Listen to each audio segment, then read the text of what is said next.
Uh, Greetings, folks. My name is Jonathan Higgins, and among other things, I teach Chinese to high school students and college students as well.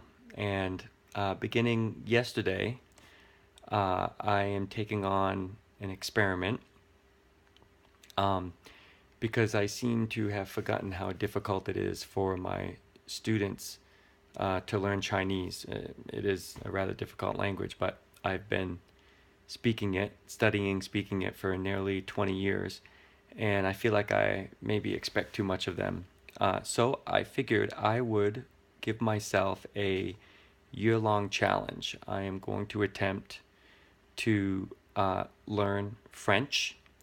Not learn French, I mean, I'm going to study French phrases, and we'll see what happens as time goes by. But one of the main reasons why I'm doing this is to try and get back into the mind of my students, to be more sympathetic to what they're going through, and maybe not lower my expectations of them, but at least understand again where they're coming from. Like I said, it's been so long since I've learned a language. I sometimes feel like I forget how hard it was. So I hope to uh, get into the shoes of my students, one, and number two, what I really hope to find out is to revisit the difficulties of learning a language for the first time, and hopefully by doing that, uh, identify some uh, strategies and teaching methods to help my students. So the way I'm going to do this is I'm using Glossika French 1.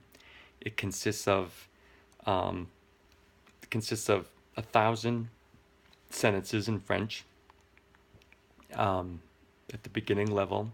I'm going to attempt to learn 3 new sentences a day.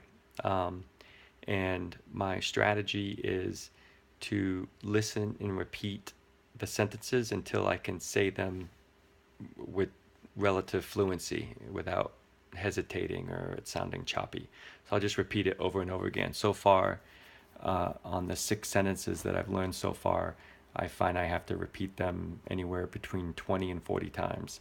Sometimes the Glossika is they speak too fast. The recording is too fast. So what I'll do is I'll put the sentence into Google Translate, and um, then I'll break it down.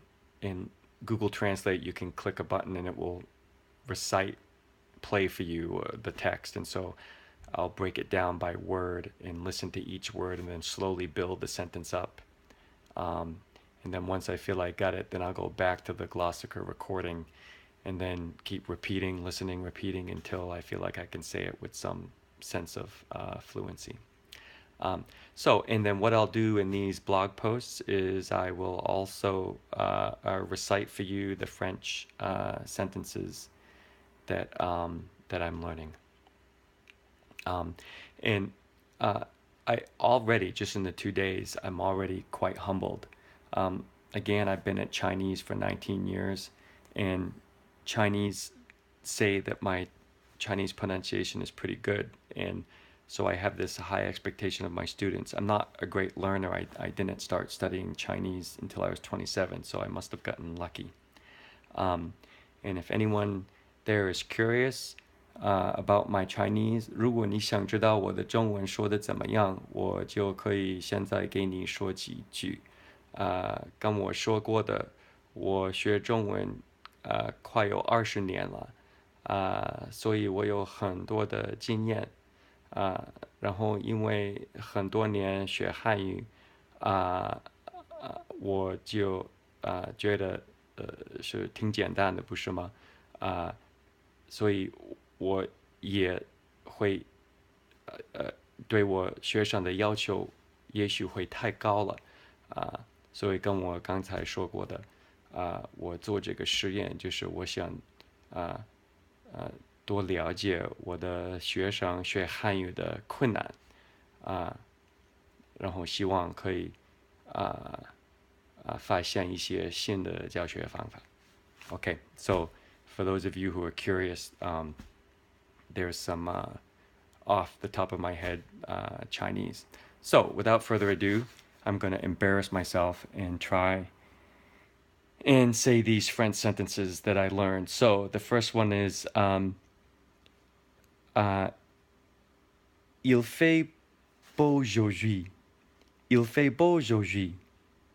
Hopefully you understand that. Il fait beau aujourd'hui. The next is Je ne suis pas riche. Je ne suis pas riche. And then Ce sac est lourd. Ce sac est lourd. And Ces sacs sont lourds. Ces sacs sont lourds. Regarde, voilà mon ami. Regarde, voilà mon ami. And the last one, mon frère et moi sommes des bons joueurs de tennis. Mon frère et moi sommes des bons joueurs de tennis. So I think I messed a couple things up there, so I'll have to keep practicing. But anyway, it is my intent to blog about this daily and share my progress. And for those of you who are also wondering, I haven't studied a lick of French since the 8th grade. So we're talking 33 years ago. So anyway, I'm interested to see what happens. Bye. Au revoir. 再见.